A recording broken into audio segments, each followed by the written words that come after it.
A science story, huh? These NYU scientists, I felt right. But I was so And I just thought, well, I had figured it out. It was that golden moment. Because science was on my side.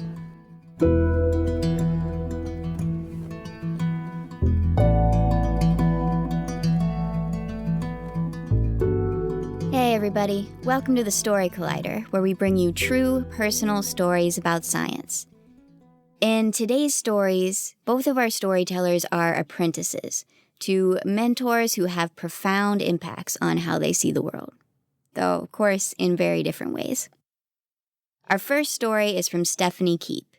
It was recorded in the Before Times in October 2019 at the sadly now closed Oberon Theater that used to be our home in the Boston area. The theme that night was unscripted.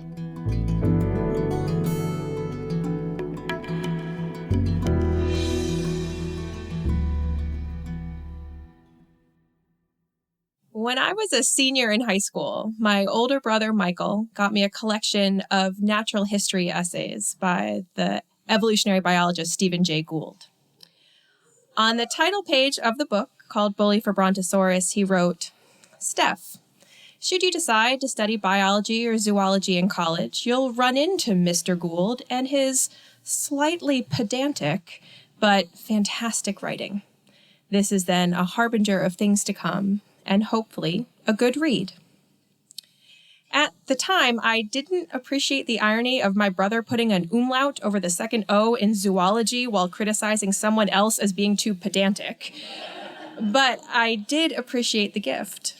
And I did study biology in college, where one of my two advisors happened to be a student of Dr. Gould, so I read many more of his essays, each one illuminating a little sliver of natural history, making the science accessible without being condescending or oversimplistic. In 2001, after graduating as Wellesley College's only ever paleobiology major, I started a full-time job looking for a job. A few months into what felt like an endless search, I got a call from the HR department at Harvard. I'd applied there for some other jobs that I hadn't gotten, but they were calling because a new position had just opened up as faculty assistant to Stephen Jay Gould. I, of course, accepted, but not without reservation. I was a huge fan of his writing, but by reputation, Dr. Gould was difficult.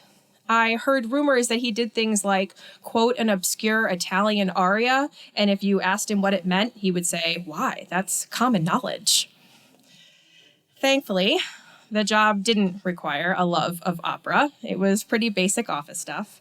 And while I'd love to tell you that Dr. Gould saw my potential as a brilliant evolutionary biologist, our conversations tended to be about baseball, not biology. I'm a Red Sox fan, of course, and Dr. Gould was somehow a Red Sox and a Yankees fan, which I thought completely defied the laws of nature. But it turns out it was just another one of his remarkable talents. He did know that I was interested in biology, though, and applying for graduate school at the time. So when he started teaching his non-majors course in the history of life, he said I should come and sit in. Oh my God, the lectures were fabulous. It was like the essays I knew so well coming to life. And it was that experience of sitting in the back of this huge lecture hall and listening to Stephen Jay Gould talk about evolution that just cemented him in my mind and my life as a giant. A few weeks into that semester, Dr. Gould came into my office and he sat down. I think he said, "How are you?" or whatever. And then almost as an aside, he told me he had cancer. I knew that he had had cancer before, about 20 years earlier, a rare cancer called mesothelioma, because of one of his essays called "The Median is Not the Message." In it, he explains how he didn't let himself get depressed by the grim 8-month median survival of the disease by instead focusing on the data. Because Dr. Gould understood statistics, he knew that as long as there were some people that lived longer than 8 months, and there were, he had a chance. And he did. I was thinking about that essay sitting across from Dr. Gould that day in my office, and as if reading my mind, or perhaps he thought all of his essays were common knowledge, he told me that doctors didn't think that this cancer had anything to do with the mesothelioma. It was just really bad luck. But he intended to beat it. I had no reason to doubt Dr. Gould, but once I knew he was sick, it was obvious that he was slowing down a little. But he didn't make or ask for accommodations. He still showed up and taught every one of his lectures that spring semester. He still had office hours where he invited students to come and ask him anything. He still had lunch regularly with his sons. And he started to take a lot of calls from the press about his magnum opus, a 1,433-page tome called The Structure of Evolutionary Theory that came out in March. I remember Dr. Gould opening up the boxes of advanced copies in my office, heaving out one of the massive books and inscribing it to me. For Stephanie, a bit of enlightening reading, 20 years hard work, done just as I wanted. He then told me about 2 other projects he had in mind. He thought each would take between 5 and 10 years, and they had to do with his extensive collection of rare early science manuscripts. These were works in languages Dr. Gould, of course, read and spoke fluently, and only he had access to. He talked about these projects in terms of when he got to them, not if, which I thought was a good sign. But then Dr. Gould's tiny 80-something-year-old mother, Eleanor, who lived in New York, started coming back up to Boston with him after his treatments. She would sit quietly in his office while he worked, walk with him across campus. She never left his side. She was delightful, and I really enjoyed having her around, but her constant presence was unnerving because it made me wonder if maybe Dr. Gould wasn't doing so well after all, if he needed his mom to help take care of him. I tried to tell myself instead that the more likely explanation was that Dr. Gould was just humoring his worried mother. He knew it would make her feel better if she stayed with him, so he let her. But then, one day in class, Dr. Gould started coughing, and he couldn't seem to stop. Eleanor got up from her front row seat, marched right toward him, and held out a bottle of juice. Dr. Gould had tried to wave her off. I'm sure that he was embarrassed, but Eleanor was insistent, as only a mother can be. And finally, Dr. Gould relented. And he took the juice, and he drank it, and stopped coughing. And only then did Eleanor sit back down. A few weeks later, on May 20th, 2002, after the final class of the semester, but before exams got underway, Dr. Gould died in his home in New York. I spent the day in my office in Cambridge, answering the phone, which never stopped ringing, and confirming over and over and over again his cause of death: lung cancer, which had spread to his brain and other organs. When the obituaries were published, I got so mad because most of them either said outright or implied that he had died of mesothelioma, which he hadn't. I tried to call and correct the record. I mean, how dare they take away his triumph of being that disease's only long-term survivor? But I didn't have much luck. I vented my frustration on somehow trying to get the Red Sox to pay homage to their loyal fan. And there I was successful. On May 22nd, just 2 days after he died, the message, "The Red Sox salute to the life of Stephen Jay Gould," appeared on the Jumbotron between the 5th and the 6th innings. I was there at the game, in Dr. Gould's season ticket seats, with one of his sons. In the fall, I moved one door down the hall as a PhD student in organismal and evolutionary biology. My office was directly across from Dr. Gould's now empty one. I got an NSF graduate research fellowship. I did really well in all of my classes. On paper, I was killing it. But as I learned more and more about less and less, I became miserable. academic papers so full of jargon that only a few people could truly understand and appreciate them just didn't seem important. I would take breaks from reading the primary literature to revisit Dr. Gould's essays, including those in Bully for Brontosaurus, the book with the oddly prescient inscription, because, of course, I did run into Mr. Gould, and yeah, he was pedantic. But Steve was a lot more than that, too. I only talk about him as Steve now. I don't know when he went from Dr. Gould to Steve, but since I basically watched him die, the formality just seems silly. And the Steve I got to know over those 8 short months was a wonderful teacher. He was a devoted father. He had a great, generous spirit, and he was funny.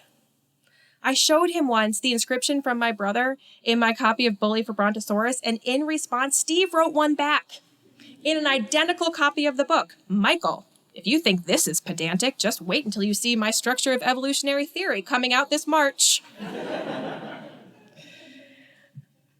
My disappointment in academia only grew, and I decided to leave the program after a couple of years to pursue a career in science education and communication.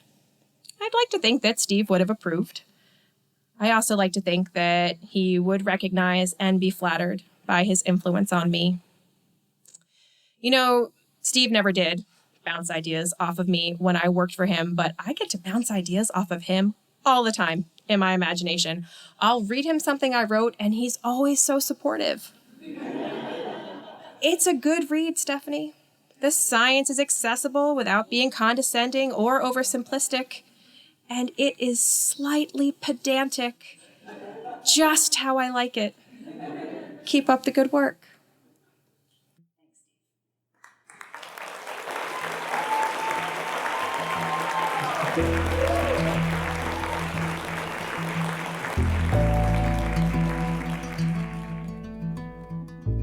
That was Stephanie Keep.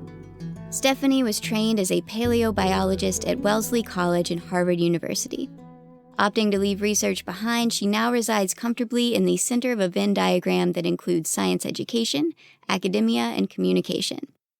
She is a co-founder of BiteScis, that's BiteScis. She is the co-founder of BiteScis, a spin-off organization of ComSciCon that brings together educators and researchers to develop misconception-focused lesson plans for high school students that are rooted in current research. Outside of BiteScis, Stephanie works on state-level science assessments and does work for nonprofit groups that produce free, high-quality stuff for teachers. This year, she also finally crossed off the last item on our science education to-do list and started teaching science as part of the Science for Scientists program. Before we continue on today, I want to remind everyone, as always, that if you want to support stories like the ones you're hearing today, if you, like all of us at the Story Collider, believe in the power these stories have to change our understanding of how science happens and who it belongs to, you can sign up to support the Story Collider on Patreon. Just go to patreon.com/thestorycollider. We so appreciate the support of our patrons. You can also check out storycollider.org for more information on upcoming shows and workshops. Now that the weather has turned colder, we won't be holding too many public events for now, but we will be holding shows for very small private audiences in order to continue recording stories for this podcast, and we will be live streaming these shows for free. You can register to virtually attend those at storycollider.org. What's the best way to learn a new language? Immersion. But sometimes that's not in the cards. But you can still learn a language the second best way, and that's with Babbel. Now, I might only be 1 week into learning German with Babbel, but I'm so excited to start being able to speak German with my mom. With Babbel, you can learn everything you need to have real-world conversations, and all it takes is just 10 minutes a day. One study found that using Babbel for 15 hours is equivalent to a full semester at college, which is bonkers. But Babbel is conversation-based learning with science-backed cognitive tools like spaced repetition and interactive lessons created by real language teachers and voiced by real native speakers. So here's a special limited-time deal for our listeners. Right now, get up to 60% off your Babbel subscription, but only for our listeners at babbel.com/story. Get up to 60% off at babbel.com/story, spelled BABBEL.com/story. www.com/story. Rules and restrictions may apply. Our next story today is from Fabrizzio Subia. It was recorded last September at our outdoor show at North Center Town Square in Chicago. The theme that night was vital.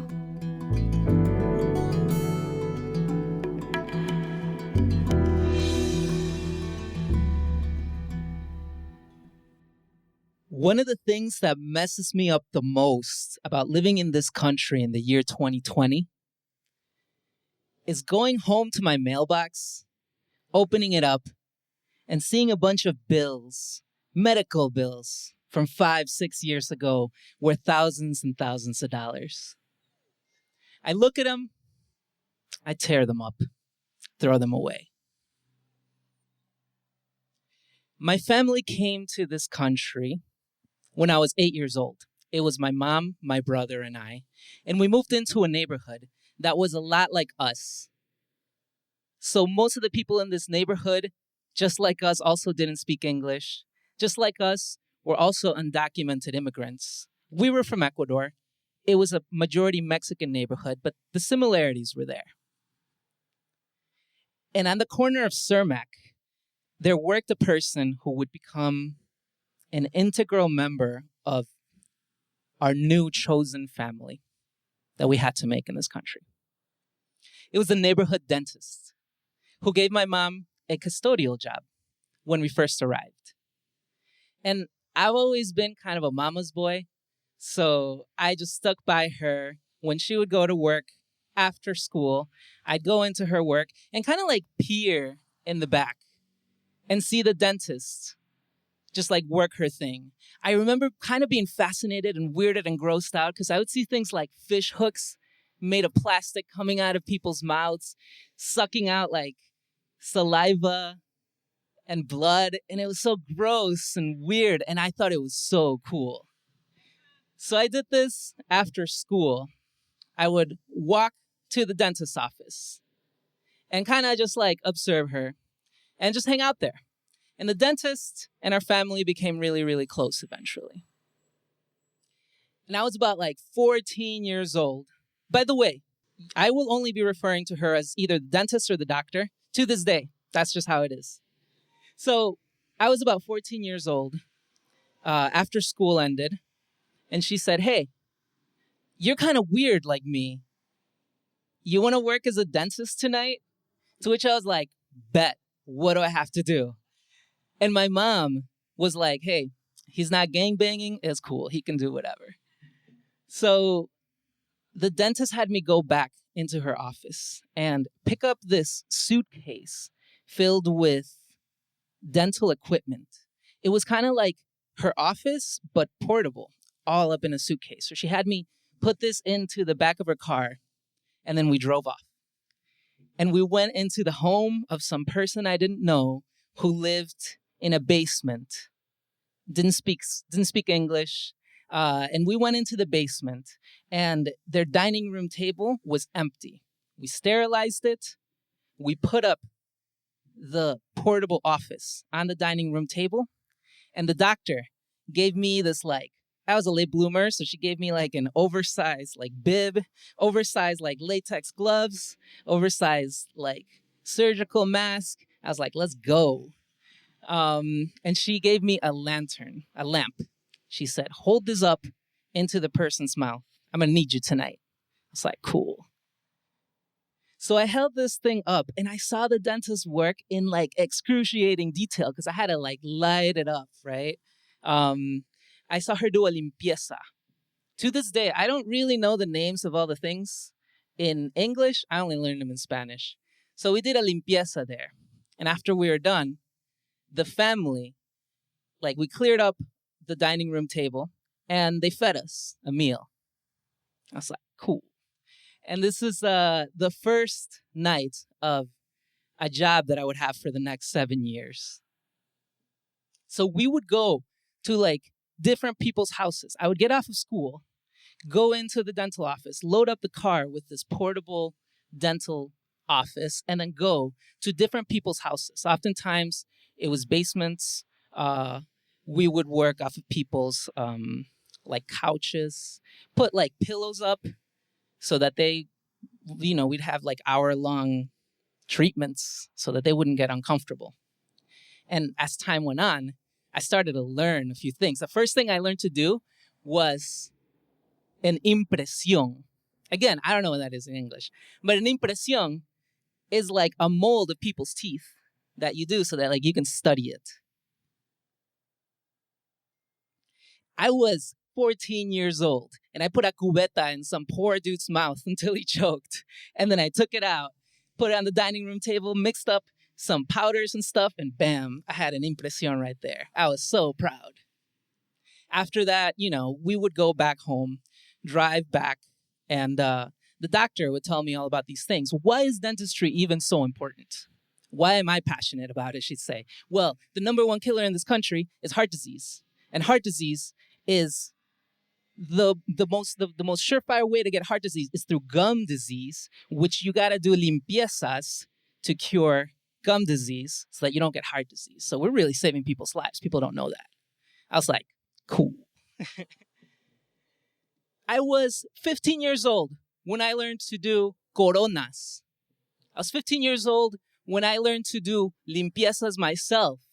I think I was 16 years old when I learned to do ortodoncia. That one was the cool one. That was my favorite one. Ortodoncia is braces. I put braces on people. And that one was cool because for most of the time, like ortodoncia takes like several years to do. So we would be going back and forth to see these families. And some of these families had kids, and I watched the kids grow and everything. That was my favorite one. At 16 years old, the doctor and I went to a house in the South Side. And it was like the back of a garage. It was open. And it wasn't just a family that we were treating. There were a bunch of people there, like maybe half the audience here. I was like, man, it's probably like the families, maybe their neighbors. No one snitched on us. We were like out in the open that day. So maybe it was the neighbors. But on the corner, there was a person who looked just like us and had a suitcase. But instead of a dental office being in that suitcase, it was an optometry office, like a whole bunch of glasses and stuff. It was an optometrist there. And then next to them, it was another person like us with a suitcase, but they were a podiatrist. So the doctor told me, those people are just like me when I arrived to this country. Undocumented immigrants, they had their profession in their own country, but when they got here, they can no longer practice it because you have to go back to school. But school costs money and they don't have papers, so you can't go to school. This is how they do their work and help the community. And she told me, like, I'm still doing this work, even though now I have my citizenship in my office. But that over there, that's not the real work. This is the real work, and it's why I do it. You know what? Looking back on it, I'm remembering that I never got paid throughout all that time.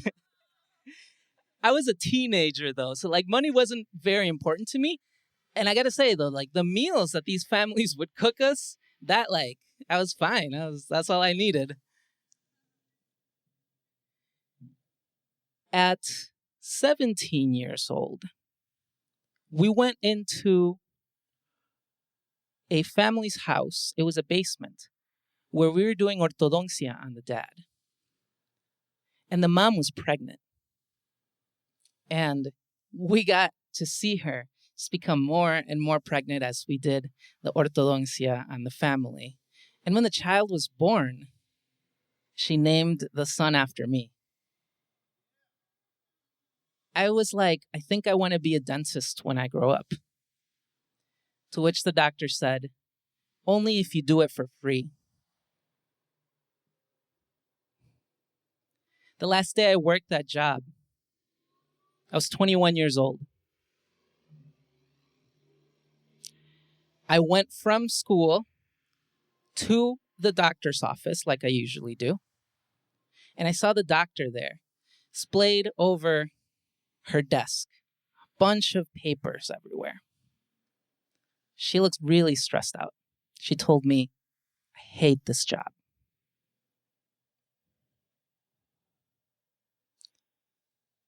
And then we went to work. And a few days later, I got a call that she had passed away, had committed suicide in the bathroom.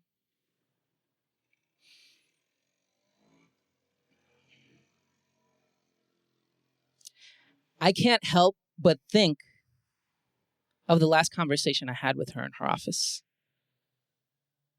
Looking back on it, there were so many people we helped. And yet, none of it was legal. And so many people that couldn't go into her office because they didn't have papers.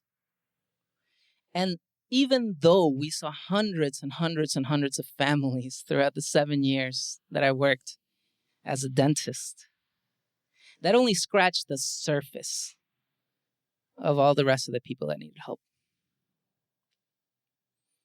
One of the things that messes me up the most about living in this country in the year 2021 is going to my mailbox, opening it up, seeing a bunch of unpaid bills, medical bills worth thousands of dollars from 5-6 years ago. I look at them, I tear them up, throw them away. Thank you.